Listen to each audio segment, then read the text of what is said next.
his house, I'm still at my house. We are still both social distancing and in isolation in Australia. Okay? We're going to continue to bring you content though. Today, we are going to talk about microphone kits for drums. Okay? Sets of mics that cover the entire kit. We're going to catch up with Jono in just a little bit, and he's going to take us through every mic that he runs on his DW kit that we use for our covers and tell you all about that stuff.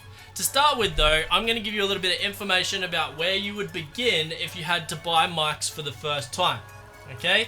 Now there's a couple of options if you are a new drummer and you want to start miking up your drum kit, either for recording or for gigs, maybe it's for church or an event. Okay, picking out mics that are going to make your drums sound good is really, really beneficial. I mean, EQing and making those mics sound good is also important. But let's start with the basics and get some mics, okay? So, we've got lots to talk about on the table here. I'm going to start at the very, very bottom though. Not bottom bad, bottom cheap, okay? There are packs of mics, okay, or kits of mics that you can buy that are complete. Okay, normally these are going to be entry-level kits. The one that I've got here is by AKG, but there's ones from Shure and Sennheiser. Everybody does these start-out packs. So what I've got here is the Groove Pack Perception Live from AKG. This is a fantastic one to start with. It sounds pretty good, and it's also nice and priced at the right level. Okay, so you can pick this up in Australia for less than $500. Alright, let's open it up. I borrowed this from a mate, so thank you. Alright, if we open it up, there's a couple of things to look at. This comes complete, so everything that you need to get started. We have our kick mic. This is a P2. Alright, nice kick mic to start. You're going to have 3 of the P4 AKG mics, clip mics for the kit. 1 for snare, 2 for toms. And then it comes with 2 of the AKG pencil condensers as well. I think these are P17s? P17s, okay? And they're going to be obviously your overheads. Now the kit comes with all of your clips and all the bits and pieces you need to be up and running with everything except for stands and your cables, obviously your leads. But this is a nice way to get into recording or get into performing without having to spend too much money. Okay, let's talk about the next step though. Let's say you were sort of past this and you wanted to start picking out your own mics for your drum kit. That's probably where I am at the moment. I've started picking and choosing what I like to use and what I like the sound of. So I'm going to take you through what I've got here. Some of these we've reviewed already on the channel, so I'll be nice and quick. My first one is the E901 Sennheiser Kick Mic. This thing's a monster, it sounds amazing, and it's so easy to get a good sound out of. It's just a winner, okay? I use this on all my gigs and recordings. So anything that you hear in this studio, this is what we're using. So that's my kick mic. My snare mic, the good old faithful SM57. This is a real 57, not a fake 57. You can hear the difference in your recordings and your performances. So make sure you're buying the right one. These are quite reasonably priced. You can pick these up for $180 Australian. They're a really good mic and they're industry standard. There's a reason that everybody uses SM57s on their snare drums. Okay, moving to the toms. Again, industry standard mic of choice for gigging musicians is the E604. Okay, these are fantastic, they're super hardy, they last forever, and they sound great. Yeah, this mic is the exact same mic that Jono uses on all his kits. Really, really good mic. So I have 2 of these, normally one for a rack tom and then one for a floor tom. Now we get into where you can make some decisions around what you'd like to do. I have 2 more types of mics that I use. I have the Rode M3, which I'll talk about in a tick, and the Rode NT1A. Okay. Now it depends how you want to do this. The M3 is very, very versatile. It could be a hi-hat mic, which is how I would use in a studio setting, or for a gig it can also be a single overhead if you wanted to record in that way. Alright, I like to use this as a hi-hat mic though in the studio. I then use 2 of the Rode NT1As. Now the reason I use these instead of pencil condensers is because this is what I have. You know, I have one here. You're hearing one recording at the moment. They're fantastic for recording vocals, fantastic for recording guitars and other instruments. They're a great instrument mic. Because I have a couple of these, I thought I'd try them as overheads a while back, and they're really, really good. They pick up the room nicely and pick up the kit. They can be a little bit harsh in the mix if you don't EQ them accurately, but they really do the job. Okay, most people will go with the pencil condenser, but this is what I've got and it works well. So maybe check these out if you can get your hands on them cheap. I paid only $100 for both of these mics together. Less than $50 each. It was like $49. Got these secondhand, really good deal. That's another good point. You should make sure you're checking out your Facebook groups or marketplaces, Gumtree, Craigslist, all that sort of stuff. You can pick up these mics pretty cheap for the most part. So this set would be between $1,000 and $1,200 to buy. Okay, so it is a bit of a step up, but the sound quality that you're getting out of these mics is a big step up as well. Okay, so this is where you might start. This is where you might end up if you were just doing some stuff for gigs or for recording.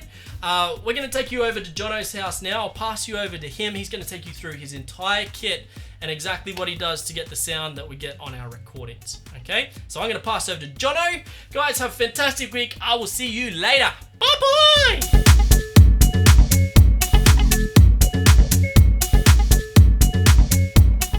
G'day guys, happy Friday, it's JB, Jono!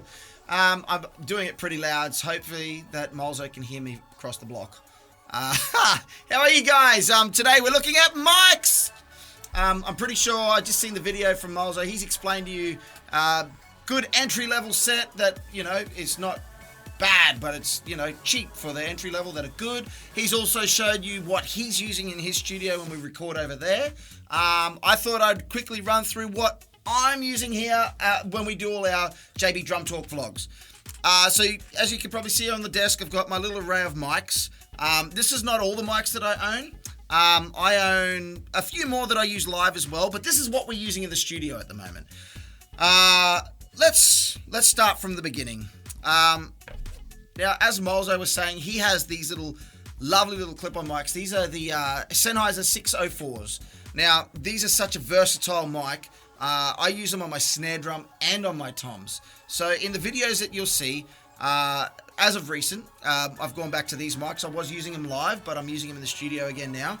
I use this on my snare because it captures the sound of the snare that I'm looking for.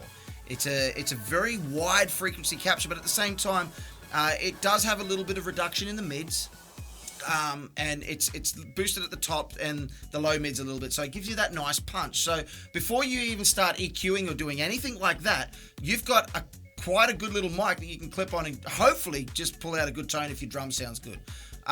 So I'm using these on my snare drum, my first and second rack tom, and my floor tom. Wonderful little mic. They're small. They don't intrude on the head. They're at about where these were actually mounted on a stand. The position of where they are at the moment is where I would actually mount them if they were floor mounted off a stand. So perfect mounting position, perfect pickup position of the head. Lovely mic overall. I'll go to the other mic that I'm using. That's the random one in my mixture. It is the SM57. This is a real one. I do have a fake one, but as we bought for the video that we did, the real versus fake. But this is a real one, just like Molzo's. I'm using this on my second floor, or my first floor tom, which is also my snare drum that came with the kit. I've got it tuned quite low, but I'm using this one because it's an industry standard. Put it on a snare drum, turn it up, it usually gets the sound of a snare drum that you're looking for. There's a reason why people use these for so long. So I'm using this on the snare drum slash floor tom. So I'm getting the snare drum sound that I want to get with that real deep, heavy kind of punch to it. But at the same time, it's picking up and getting the tone that I'm looking for of that snare drum as a floor tom. I'm also using the M3. Lovely mic. I love the switch configurations on it. You've got a roll off on the top. You've got a flat configuration and then off. So such a versatile mic if you were using it, not only for like what we're using it for, hi-hats, but you can use these for vocals, miking up choirs. They're pretty directional, so they have interchangeable caps as well. So the thing is, the reason I like it on the hi-hat is it has a pretty directional cap on at the moment. It's a little sleeve that goes over the top, and I'm not picking up a lot of the other sound as much as I would if I didn't have the cap on top. So wonderful mic, very large frequency response, and picks up the hi-hat quite well. I'll leave this one for a second. This is my kick drum mic. It's a gun. No, it's not. This here is the EV RE320. Now, like Molzo showed you, I also own the E901 flat plate kick drum mic, which is by far my favorite kick drum mic. I also own the E602 Mark II, which is the normal kick drum mic that Sennheiser make, and I use them together sometimes, as you've seen in a previous video that we've done. The reason that I really, really like this mic, once again, it's got a little switch thing here. I don't know if you can see that in the camera, but it's got a flat setting or an instrument setting. Now, I've got this set to the remove low mids, so it's designed for kick drum as well. So if I was using it for vocals or doing voiceovers and that kind of thing, I can flick it to flat, or in this instance, kick drum. I've got it switched to the kick drum, so naturally, when I put it inside the kick drum, without having to touch my EQ, it's already removes some of those low mids that I would be removing in EQ. So the reason that I'm using this in the studio is because this is what I've been using for a long time, because I use the E901 Live. So this one here is dialed into my kick drum. Rather than switching between different mics and having to re-EQ in Logic and do all that kind of stuff, I've just stuck with my good and old faithful that's worked for the last 5-6 years while I've been using it. So not only that, is I actually really love the sound that this produces. So a great mic, the EV RE320. Now, the only anomaly that I have on my kit is this pencil mic. The normal pencil mics that I use are the Rode NT55s. I've been using them live, and because they're just such a robust mic.